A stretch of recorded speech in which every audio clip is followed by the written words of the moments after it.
Olá, meu nome é Gláucia, sou mestranda do PROFEI, Programa de Pós-Graduação em Educação Inclusiva, pela Universidade Estadual de Maringá, e estou aqui para falar um pouco sobre o filme O Enigma de Kaspar Hauser. Bem, no filme nós podemos perceber que Kaspar Hauser passou muito tempo de sua vida preso em um calabouço. Isso fez com que ele não desenvolvesse as habilidades e as questões humanas, aprendidas pelo homem. Então, quando Kaspar Hauser sai desse calabouço, ele começa a ter uma visão do que é o mundo e de como acontecem as interações sociais, Como acontece essa organização social. E aí ele começa a participar de verdade e inteiramente.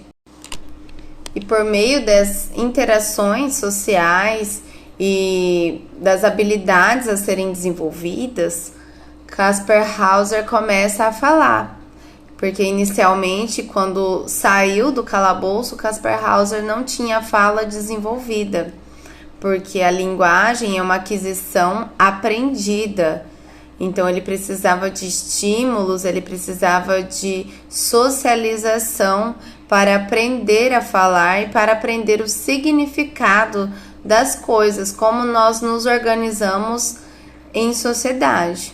Então, a fala foi uma das primeiras aquisições de Kaspar Hauser pós esse momento em interação social em meio com a sociedade.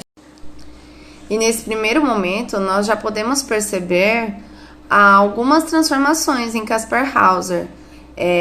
Por meio da interação social, ele começa a mudar o seu comportamento, ele começa a interagir socialmente, a princípio ainda com comandos, realizações de comandos e não tão crítico em relação às suas decisões, em pensamento das suas ações próprias, Mas ali ele já começa a caminhar para esse desenvolvimento mais humano.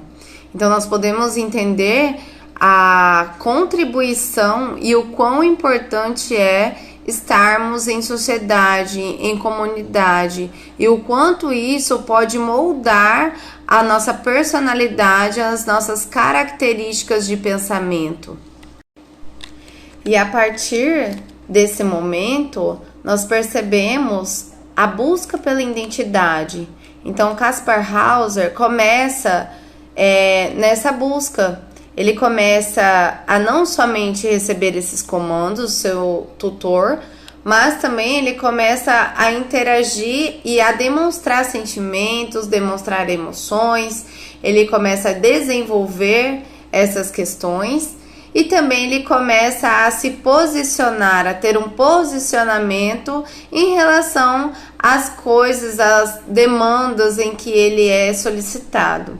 Então isso caracteriza a identidade, ele não apenas mais recebe somente os comandos, mas agora ele também interage, ele pensa, ele se opõe muitas vezes. Ele está tendo autonomia, então criando sua identidade.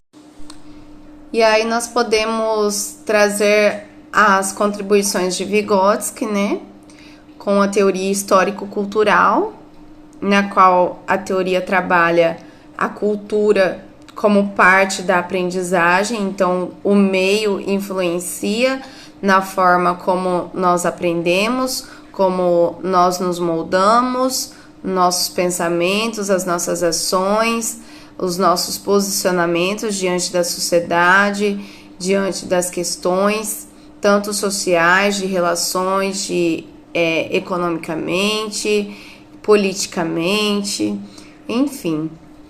E dentro da teoria histórico-cultural, anteriormente também temos o estudo de Vygotsky sobre defectologia, e ele faz uma relação entre compensação das habilidades, nas quais a defeitologia para Vygotsky ela se dá na compensação de habilidades em outros e determinados locais na qual foi afetada.